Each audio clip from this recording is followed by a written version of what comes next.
Go ahead and get started. It's 12:09. We've got a great program today, and as a reminder, please silence your cell phones. If it goes off, we'll be fined. Or fired, I don't know. For guests and visitors, my name is Steve Perley, club president, and I'd like to welcome you all to the 17th. Oh, wow. What's happening right now? Show you. Where was I? 17th meeting of the 48th year of the Dublin Worthington. Today's invocation of Pledge of Allegiance will be offered by Mr. Tom Rice. Let us bow our heads and be thankful for the opportunity we had yesterday to vote for our candidates. And that hopefully the candidates that were elected will serve their constituents rather than themselves. Bless this food for which you're about to eat, in your name we pray. Amen.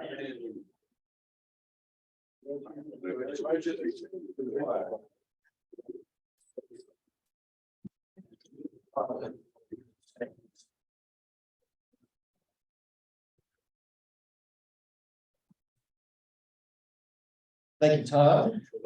Risa, if you would introduce any visiting Rotarians or guests.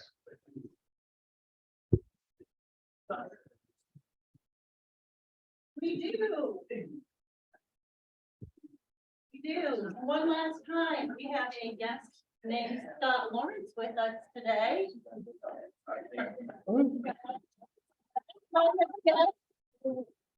We have our speaker, Kim, later, and then Ty, welcome. You are a visiting guest of Christy. Have any observations about yesterday? I is the owner of Allure Realty and Property Management in Worthington, and he's considering membership. Woohoo, very good. Welcome. By all means, just keep the train rolling. I'm gonna keep rolling. All Sorry. right, I need to find the pot. And how about, let's see, you know what, Don Motley? What? You're gonna get fined Okay, for so your I'm, phone going off. So I'll have you carry the pot all and right, you can find it. all right. Thank you. Do we have any happy dollars?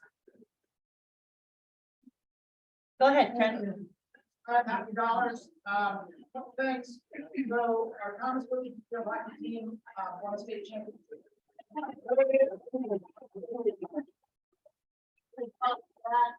got a senior daughter on that team, so as superintendent, I would hand out those gold medals when they win. So do that with my daughter. And then, as you know, our issue last night was in school did pass, so that community support for the school district is tremendous.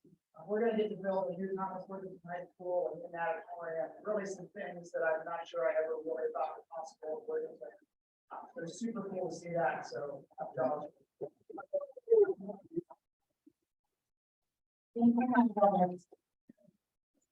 Go ahead, Jennifer. So I'm kind of a duplicate of what Fred said, but I'm so thankful for the community for supporting our levy. It is great, and I am also happy that all 5 of the candidates that I work for won their reelection bid. Yeah,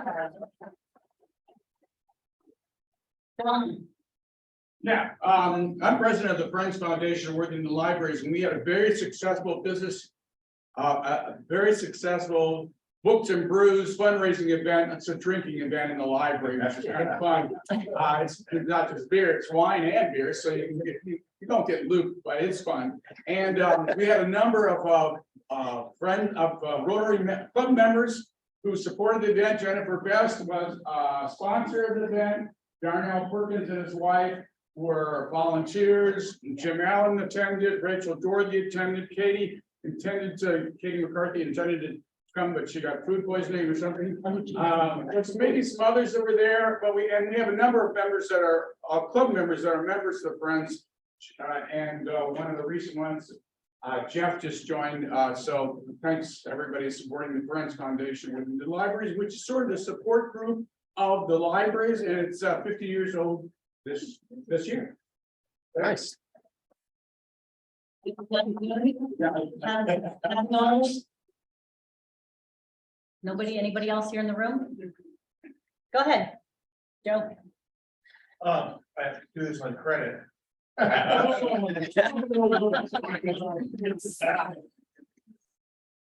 enough that some of you may know that I occasionally help volunteer with events at the State House when they need to fire off a Civil War cannon. Oh, They'll be firing one off tomorrow for the Veterans Day Parade, and I just learned that one of the VIPs that I'm gonna be having to train how to pull the lanyard is Joan Walsh of Rock and Roll. oh my God, how lucky. Pretty cool. Is that tomorrow or Friday? It's tomorrow. Tomorrow. Right. Jerry? Go ahead, Jerry. Well, I'm putting in Joe's dollar. I'd rather have him owe me than sue me. And I'm putting in a dollar because as I look around, man, this is a nice crowd. I don't mean in numbers, I just mean in personalities. It just shows you sometimes how wrong you can be. I have a happy dollar. My niece is a pilot in the Navy and she got to fly over the Virginia Tech game last Saturday. Okay, so speaking of that, all the people that are celebrating Veterans Day, if you are a veteran or active military or anything you personally do with the military, please stand.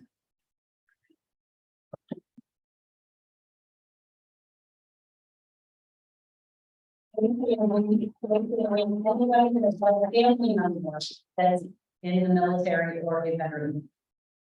Stand, keep standing. Anybody who has a neighbor. We should have a full standing room. Applaud everyone. From home.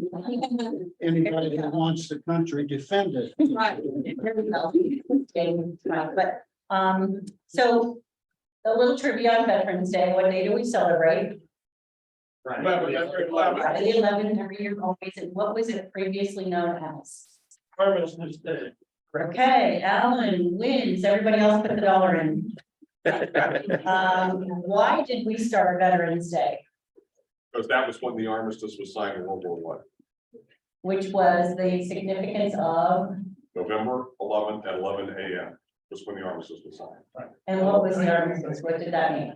That meant that the fighting stopped. The Okay. treaty wasn't actually signed until the 1920s. You win, everybody else put the dollar. What year was the name Armistice Day changed to Veterans Day?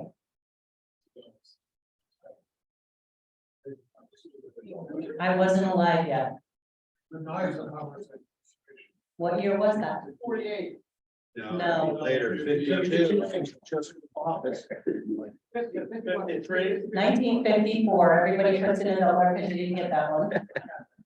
And in the spirit of, who likes to go to the rah-rahs? Everybody, that's another dollar to support the rah-rahs. Thank you.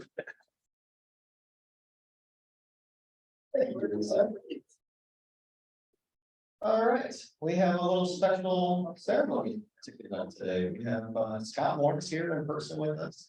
And it is my privilege to induct him as a new member to our club today. So Scott and Dick, if you guys would mind coming up here.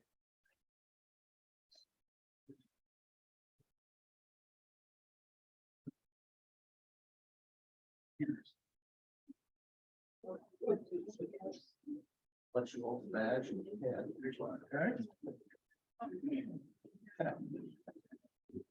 All right.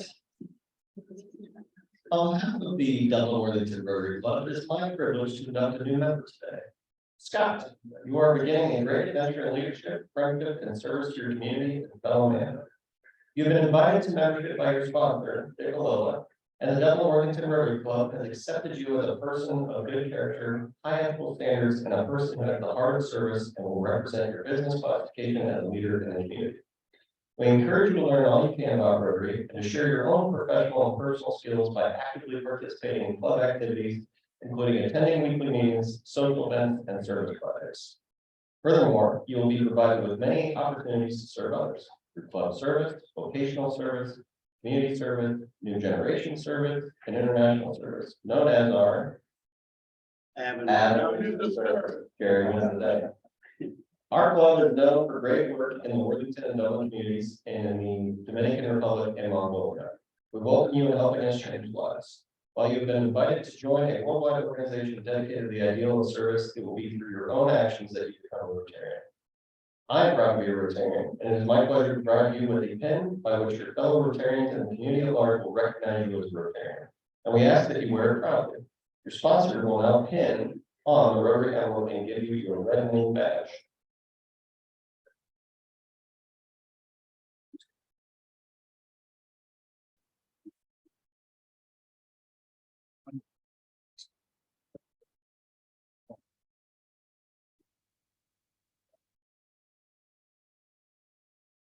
There we go.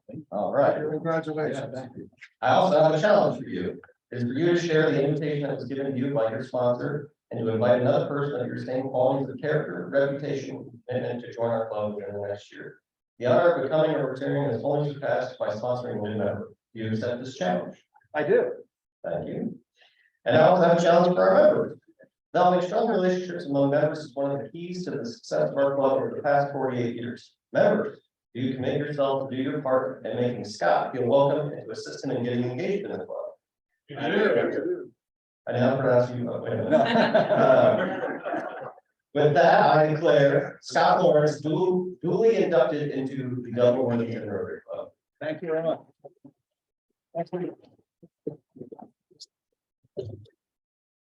You have a good eye. Yeah, I was struggling with that.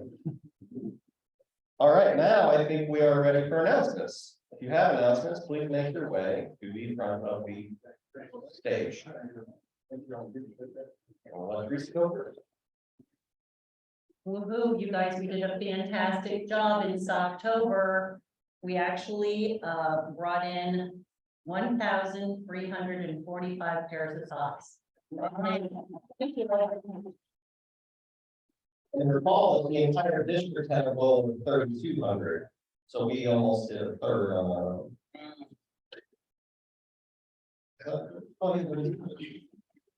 You're a fine right now. Dick.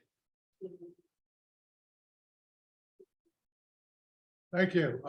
As you know, it's poinsettia time. We have already sold 100 poinsettias. And wandering around the tables today, I find out that we sold another 75 more. So we're up to, what's that? 175? The 15 that I sold on my way to the Rotary Club today were 2 ex-members of our club. They both live in Westerville now, Joe Buddy and Chip Lothis, each bought some poinsettias for me, so find your old buddies and see if they're willing to buy a poinsettia or 2. We also have delivery, this is December 7th, Wednesday, at Payerly's office. We'll be bringing the flowers in there and you can pick them up sometime during that day. We'll know the exact time of the truck delivery later. Again, remind you that if your cats and dogs take care of your poinsettias in an unspectacular way, we can take those sales of your poinsettias as charitable gifts to the club. So consider charity and a poinsettia that will be taken to a nursing home. And I thank you. How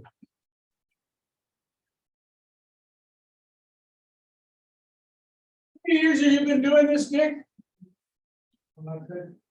2006. It's older than some of our members.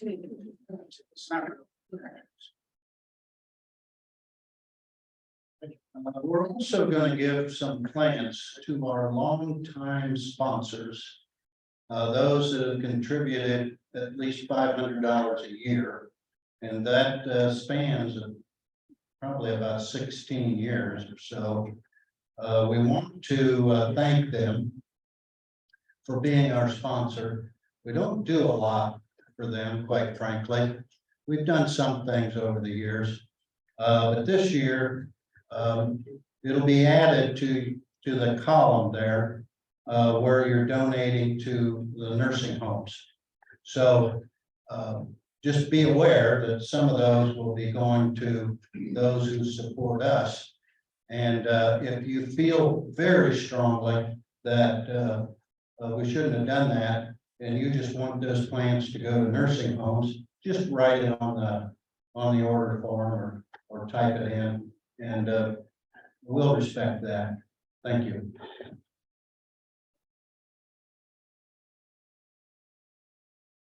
All right, the holidays are upon us. We're selling poinsettias, and also please mark your calendar for Saturday, the 10th.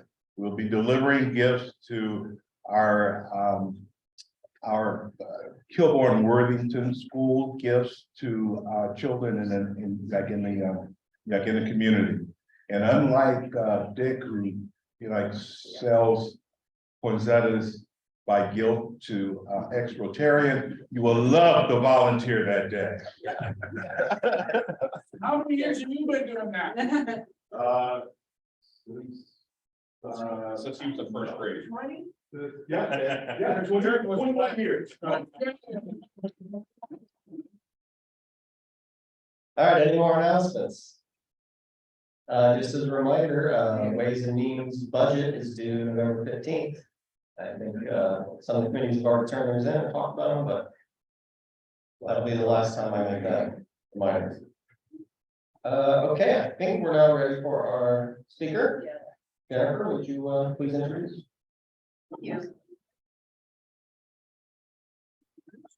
I am so fortunate in my work to work with great people. And that is especially true of my work with Dr. Kimberly Goodman of the McConnell Arts Center, who is our speaker today. She is kind, personable, and passionate about the arts.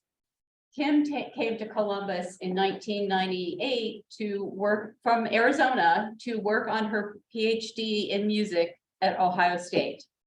After earning that degree, she has worked teaching music. She is currently a professor at Otterbein University, and she has worked in arts administration in various arts entities in Columbus. Kim came to the McConnell Arts Center about a year ago as the Director of Development, and we are so fortunate that she was named as Interim Director last month. So please help me in welcoming Kim. And being an arts person, Kim's going to start her presentation a little different than anybody else has. Anybody knows what I'm saying. This is what I do best, so I thought I'd start with that.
So that was a solo flute piece. It's a great guess. That was by Claude Debussy.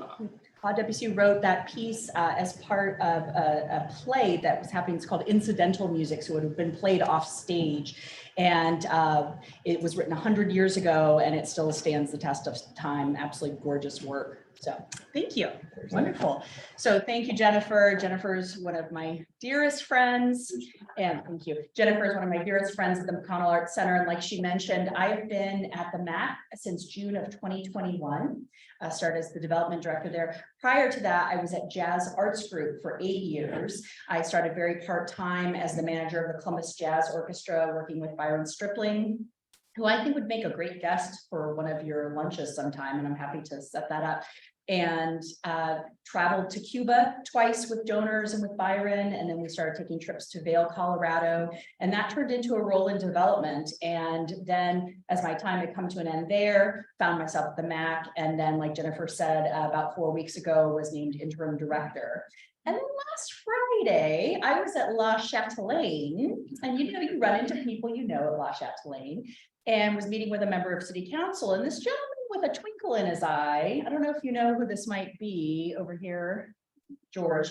So George was asking this gentleman if he would be the speaker for the Rotary, and this person said no, he wasn't available, and then all of a sudden I was the speaker for Rotary. So thank you, George. But that twinkle in his eye, that's dangerous. So anyway. So let me tell you, I'm kind of using you. I have to tell you, I'm doing my presentation to the city on Monday. And so I'm using this as a dress rehearsal. But I do want to share with you what we're doing because it's a very, very exciting time at the MAC. So here you see a beautiful picture of our building. Of course, we are in the original Thomas Worthington High School building that was renovated in 2009 and became the Peggy R. McConnell Arts Center. And our mission, building pathways to experience the joy and wonder of the arts, rings true for all ages and all experience levels. You can come in and be a passive enjoyer of the arts, or you can be an artist yourself and everything in between. If you haven't been to our building, I hope to see you this week. Please come. We have a 213-seat auditorium. We have a beautiful art gallery, and actually on your table is a postcard. There's a gallery opening tomorrow night from 6 to 8. It's free. You can come see the art, but that exhibit will run through January. You're welcome to come see it anytime. In our basement, we have a ceramic studio and a dance studio and classrooms. And then on the top floor, we have more classrooms, and our administrative arm is up at the top. So I hope you come and see us. So some of our supporters that have been essential to the success of the MAC, certainly the city of Worthington. We could not sustain ourselves without their support, and they have continuously been our biggest champions. So we're so incredibly grateful to them.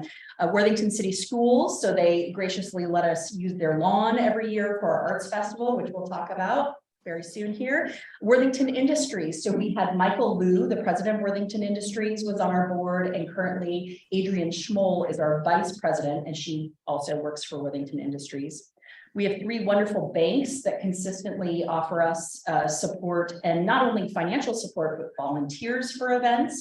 So Huntington, FC Bank, and most recently Park National Bank. And then lastly, continued support since the day we opened from the Great Columbus Foundation. Many of our donors give through their fund at the foundation that then comes to support us, and the Ohio Arts Council and Cleverly and Associates, which is a local Worthington business. So we'll talk about the way the MAC operates in 3 categories. So the first being on stage. I mentioned our 213 seat Bronwyn Theater. So Bronwyn, named after Bronwyn Hopton, wonderful theater teacher at the high school for more than 30 years. And I want to explain the pictures that you see here. So on the far left, this is a picture of an organization called the Columbus Cultural Orchestra. And a slight pause here, I'm actually a very proud board member of this new 501c3 nonprofit. There's a gentleman named Stephen Spotswood, who, as a young gentleman growing up, a gentleman of color, didn't see anybody that looked like him in all of his youth orchestras. He played the violin, and he found that people wanted to connect with him. His colleagues in the orchestra wanted to connect with him through sports. or rap music. And he was there to play Beethoven and Brahms. And so he came to Columbus, and he is a school teacher in Pickerington, but he founded this cultural orchestra for students of color, and we had a sold out crowd a few weeks ago, and it was so successful that we're actually going to bring them back for 2 shows in the spring. And so that's the Columbus Cultural Orchestra. In the middle, you see a gentleman there, his name is Lance Johnson, and he is a visual artist. He's a graffiti artist originally from New York, from Brooklyn, and he fell in love with a girl from Columbus. And he was here, I met him at a backyard party years ago, and he was checking out Columbus, and I said, you have to come here. There is room for everyone, and especially the arts community is incredibly warm and welcoming, and he's doing so well in his career. We had Lance in our art gallery for 3 months this year, from January to March, as part of an award we gotten from PNC Bank. PNC Bank has a foundation called the PNC Arts Alive Award, and we won that for Lance's exhibition. And what you're seeing here in this picture is, this was at our fundraiser, is that Lance is painting on the dancer that you see there. She was wearing a white dress, and he had his spray paint, and the end result was gorgeous. And then finally on the right, we have, we try to focus mostly on local artists and local bands and local musicians. But on occasion, we have what's called a routing gig. So we have somebody who's coming through Columbus. They may be performing in Cleveland on their way to Cincinnati. And we were lucky enough to have this band come. They have some Columbus connections, though. It's called Hard Day's Night, and it's a Beatles cover band. It's really fun. This year, they did 2 different shows on 2 different nights, 2 different Beatles albums. Really fun. And then just some statistics. So 27 onstage performances in our fiscal year. Our fiscal year runs July 1 to June 30. And that's down quite a bit from pre-pandemic, but really extraordinary, I think, considering how much of 2021 was still impacted by the pandemic. On view, another one of our distinctions at the MAC. So what you see here on the far left, this is a gorgeous one-of-a-kind or couture gown made by fashion designer Celeste Malvar Stewart. She is another lady like me who is a transplant from somewhere else, came to Columbus and fell in love with it. And we had her in, we typically have our exhibits between 8 and 10 weeks. And Celeste's gorgeous gowns just absolutely graced the MAC. They were so beautiful. On the opening night of her exhibit, she had all of the models that wear these dresses. And those are not people that look like you and I, okay? We're talking about, 6 foot glamazon, gorgeous people. And it was fascinating to have this whole different group of people in the MAC, and everybody just stood around. Oh my goodness. And so that was wonderful to have Celeste. The middle picture is from the Governor's Show. So this is the best of high school artists in the state of Ohio. The MAC is the home for the Central Ohio Awards, and you would not believe the quality of the art. We have them in for 4 weeks in the spring. And again, the quality of the art is sensational. And then on the far right, this is another work by Lance Johnson, who I mentioned earlier. He had been an artist in residence in a program in the country of Turkey, and was so influenced by all of the tapestries that he saw everywhere and the rich colors that he decided to do that with his own art. He made these tapestries and then he did graffiti on them. As you'll see, 6 of these different exhibits came through the MAC in that fiscal year, and over 4,500 people saw them. And I'd like to point out that 1,000 of those are represented by Worthington City school children. So that's something we're very proud of. We had students come through and meet with Lance, and one of the best items of feedback that we got from a teacher was the teacher said to have my young students of color, and especially my male students of color, see an artist, elevated in this way was so significant, right? To see his work on the gallery walls and to hear him talk about his background and that he makes his living as an artist was really impactful. So that felt fantastic. And then in class, so education is an enormous part of what we do at the MAC. I mentioned it's for beginners and novices to working artists, take classes, teach classes at the MAC. We're always recruiting teachers. We're very proud of the fact that in the past year, we have added 13 additional classes than what we had in 2021. Things were really down, obviously, because of the pandemic, and we've shown enormous growth. And the classes typically have 12 to 15 participants, and some of the classes, when they go on sale, will sell out in 48 hours. Some of the teachers have such a great draw, so we're very, very proud of that. 53 classes offered, which includes summer camps, over 465 students of all ages. Some of our partners, this is one of my favorite things in life, is to bring people together and to introduce friends of friends. And so some of these represent long-standing relationships, as you'll see with the Worthington Partnership and the Resource Pantry, who we adore, Gateway Film Center. But some of the new relationships that I want to highlight, Cinema Columbus is a pretty new organization. They are under the heading of CAPA, the Columbus Arts and Performing, Columbus Arts, help me. Yes, CAPA. And so Cinema Columbus is going to offer a film series in the spring for 3 days, and the MAC is going to be one of very few places that screen these films. So we're very excited about our partnership with them. Pro Musica Chamber Orchestra and Vivo Music Festival are recent partners. Pro Musica and Vivo both don't have a home. They have places where they perform, but they don't have a space. Well, we have the space. We love music. And so on several occasions, they have had their fundraisers, their donor events, and we're so happy to provide them with a space, and a beautiful space to make music. Catco is a new partner of ours, and Stephen's Catering. Stephen is a gentleman who I met when I was working at Jazz Arts Group. He is a huge lover of the arts. He's been a subscriber to Jazz Arts Group, and he also loves opera. So jazz and opera, which is great. And he's a fantastic caterer and is so good to nonprofits in town, and provided delicious food for us for our events last year. So a little bit of change, actually a lot of changes happened in the past year at the MAC. So we have the executive director role, and then below that is the director of operations. We had a gentleman in that role for 12 years who left, and we are finally replacing him. His replacement starts Monday, which is very exciting. And the director of programming has done a phenomenal job. She comes from a background of teaching in the schools for 20 years. She was a 7th grade math teacher. Can you imagine? 7th grade math teacher for 20 years. And she is responsible for all of the things that you see here. Everything that happens in the gallery and on the stage and in the classroom is her purview. So she has a very big job. Below that, we restructured a little bit. I had an admin person who was just setting the world on fire and has showed an interest in development in the background I come from. So I'm bringing her along to learn some of those development skills. And we've hired a new, if you see on the bottom, a new administrative assistant to pick up some of the checking the mail and ordering supplies and all of those things.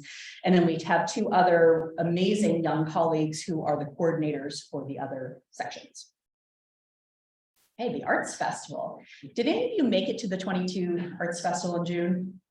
The weather was perfect. I don't know how we get that again. On Wednesday before it was 95 degrees at 8 o'clock in the morning when we laid out the map for the booths, and then it cooled down and it was stunning. We had 15,000 attendees to the Worthington Arts Festival. We're so proud of that. And I'm very grateful to the city and to Worthington schools, because we've been in talks a lot how, if the levy passed, which it did, will impact the landscape of that yard where we do the festival. So we're already making contingency plans and thinking about, I'm convinced it won't impact us so much in 23, probably more in 24, but we're already thinking ahead. So the Arts Festival draws artists literally from all over the country. What's really wonderful is the weekend before is always the Columbus Arts Festival. So we have a lot of artists that apply for both. And my job last year was I went to the Columbus Arts Festival and I tracked down our artists, you know, the Worthington Arts Festival, and made a connection with them. And it was wonderful to meet them. They had record sales. Again, we'll never stop talking about how beautiful the weather was.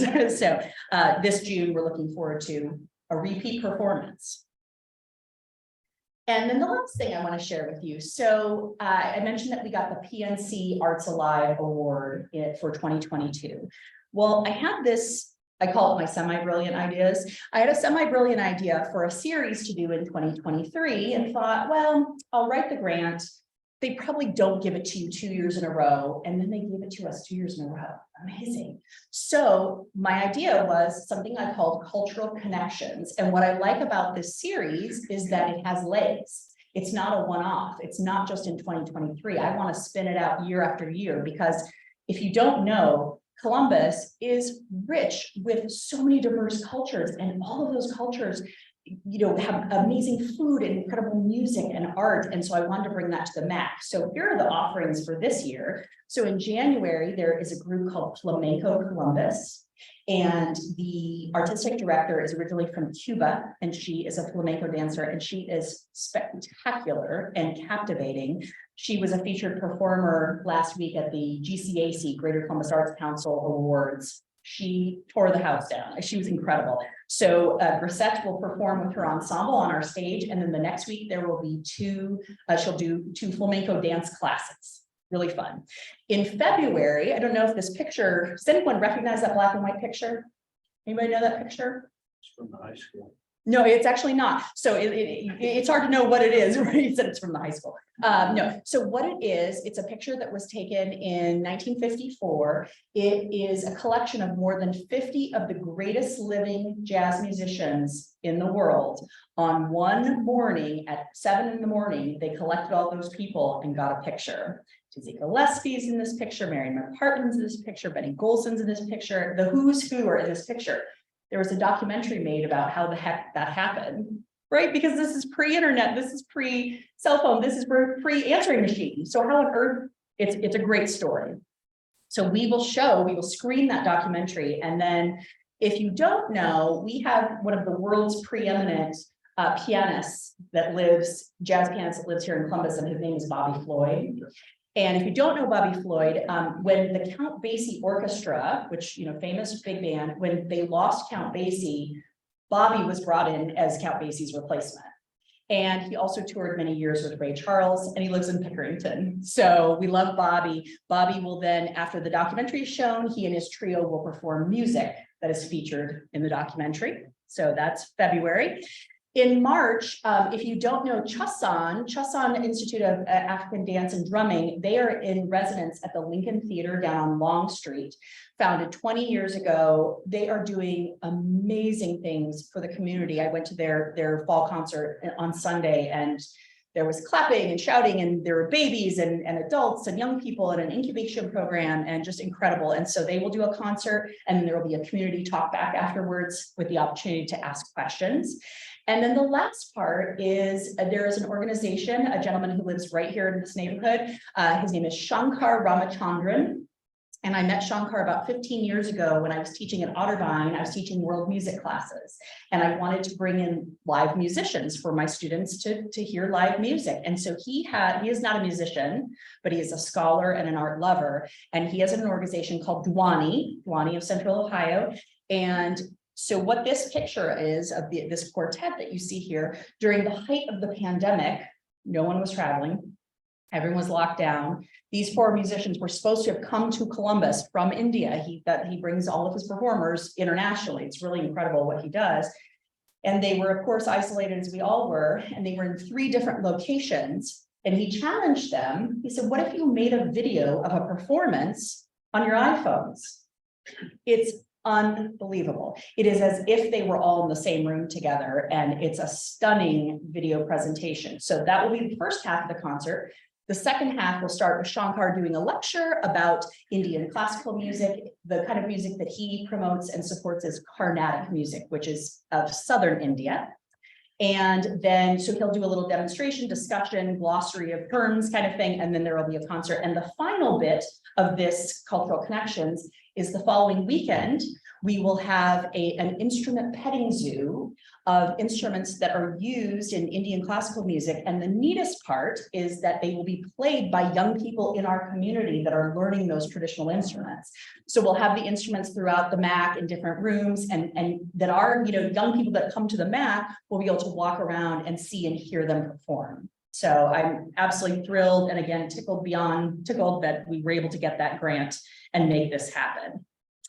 So that is what is happening at the MAC. It's a lot. It's an amazing time to be there. So much growth, so much excitement. And I just can't wait for you to come and visit me there. We've got a lot going on, something for everyone. So thank you.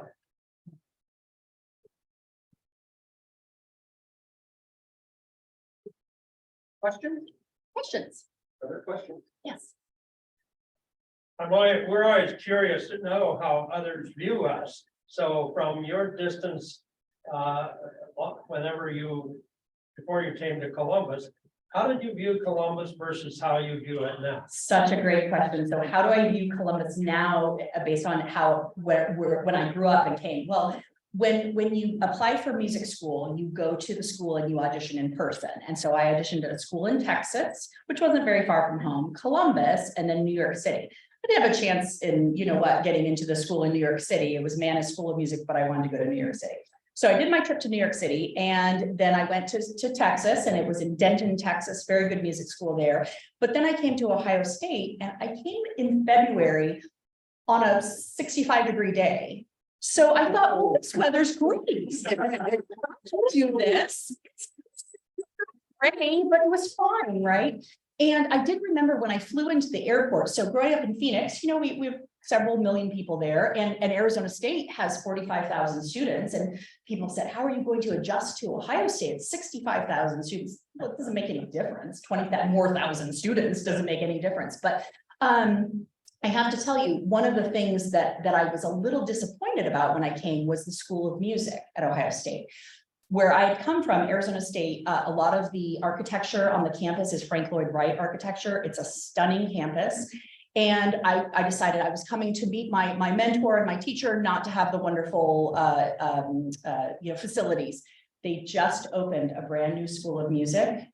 It is unbelievable. You have to go see it. It was about 25 years in the making. The Timoshev Music Building is incredible. And they're finishing right next door is going to be the theater department, which used to be a mile and a half across campus. So amazing. But to answer your question, I loved when I first got here, first of all, how friendly people are. That was something I didn't realize. My brother-in-law and sister, when they come to visit, my brother-in-law said, why are people so damn nice? He said, people make eye contact, they hold the door open for me. That was something I didn't expect. I couldn't have told you where Ohio was on the map. I'm from the Southwest, so the furthest west at some point I'd been was Albuquerque, or the furthest east, right? So I didn't quite understand it. And I had no idea how warm and welcoming people, especially in the arts community, could be. I just feel like that moment in The Lion King when they pulled up the baby lion, that's what I feel like. And it's been really incredible. And I have to tell you, when I moved here, the impression of people in my world that didn't live here was that it was a cow town. It's just in fact, I got married in 2013, and my friend who lives in Los Angeles said, what airport do I fly into? What, the 15th largest city or the 16th largest? Columbus, what are you talking about? But in the past 5 years, we have just, our national profile is off the charts. And how lucky are we to be here? So it's a great question. Yes. Yes, I have two questions. Yes. How does MAC get its funding for everything that you've designed? And the second question is, what happened to Lance's painted dress? That's okay. Great question. So let's start with the funding. That's the easier question. So the funding, again, a large portion of it, almost a quarter of it, comes from the city of Worthington. We're the organization that they spend the most money on, and we're so grateful. Again, we could not exist without the city. Ohio Arts Council provides a lot of our operating support, our general keeping the doors open, as does the Columbus Foundation. And then we rely on viewers like you, right? Here's my soapbox. But it really is individuals that have kept us going. I was not around the MAC when Darnell was, when everything was coming, when they were trying to make the Arts Center, and the generosity flowed. He can tell you some stories. It's really incredible. So it's a lot of diverse places, but the city is a huge funder. And then the dress. So Tiffany, the dancer that you saw there, she didn't quite understand, what do you mean I'm going to dance and he's going to paint on me? And I said, just go get an inexpensive white dress. And so she went to, I don't know, somewhere and JCPenney and found a white dress, and she took a picture. I said, that's perfect. I said, now it's going to get paint on. So it's gorgeous at the end, and she said she's worn it out, you know, sort of a pride and joy piece of art. So you didn't auction it off or anything? No, that is absolutely a regret that I have now, because that would have been brilliant. Yeah, it's a great idea. Need to talk with John. Yes. Well, what would she have worn if you auctioned off? It might have been embarrassing. So. That might have been an awkward moment. We would have to explain to the local news. Yes. Can I add one more thing? Last tagline, Lakota. For many, many years, I've taught as part of the Lifelong Learners Institute of Columbus, and I have had a great desire to bring that to the MAC. I'm working on launching that in the fall. So when I was teaching lifelong learner classes, I taught, the history of jazz and the history of opera. And I did a class kind of ingest the entire history of classical music condensed, right? Because it take a long time to get through that. And I would regularly have 125, 150 students. So I have this nice sort of group of folks that would follow me from location to place. I want to kick it off in the fall with that and then just go running. We have a beautiful theater where all we have to do is turn the lights on. We have an accessible building, and we have lots of parking. So be on the lookout for that for fall of 23, a lifelong learners program at the MAC. Yes. What's coming up for the holidays? So our big thing for the holidays is a program called Mad Men. Have any of you heard Mad Men? Okay, a couple of people, yes.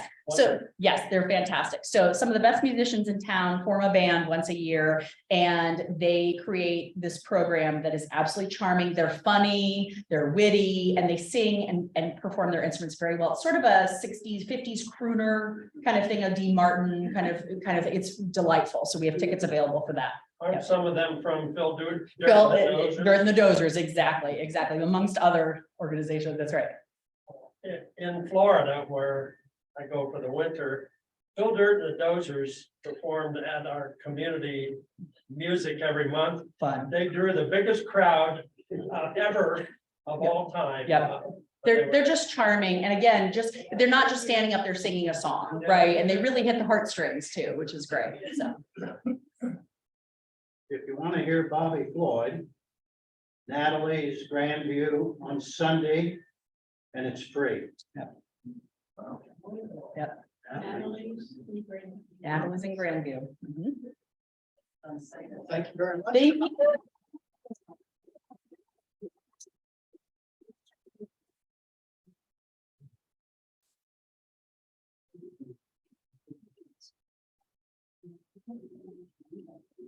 All right.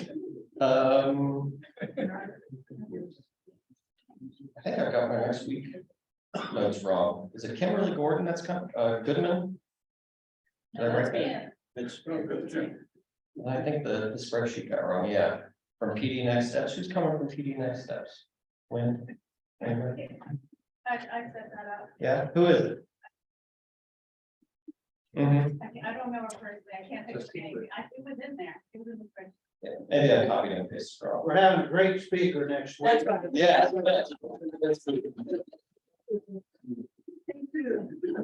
My brain just like collapsed. All right, and before we wrap up, we have to wrap it, I think. Lost. $23.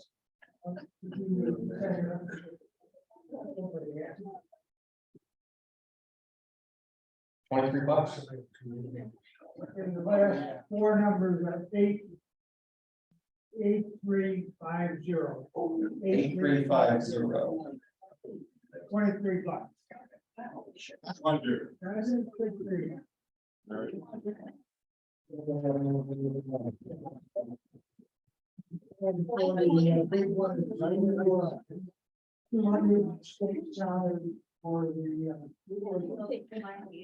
the, $6.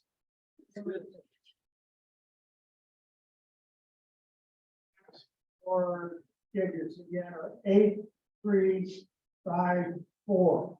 8354. Come on up.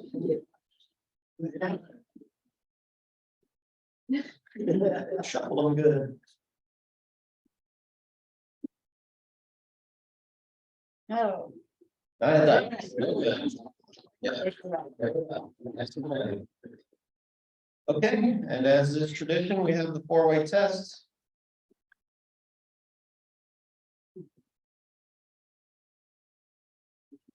We to go to order this week. I was thinking about it. Yeah, we'll go over this week. All right, the things we think, say, and do. First, Is it the truth? second, Is it fair to all concerned? third, Will it bring goodwill and better friendships?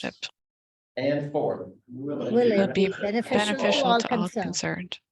Thank you, everybody. Please remember to turn your cell phones back on and Bye. turn your Yep, batteries. bye. Congratulations. Bye, Dorothy. Bye, Rhonda.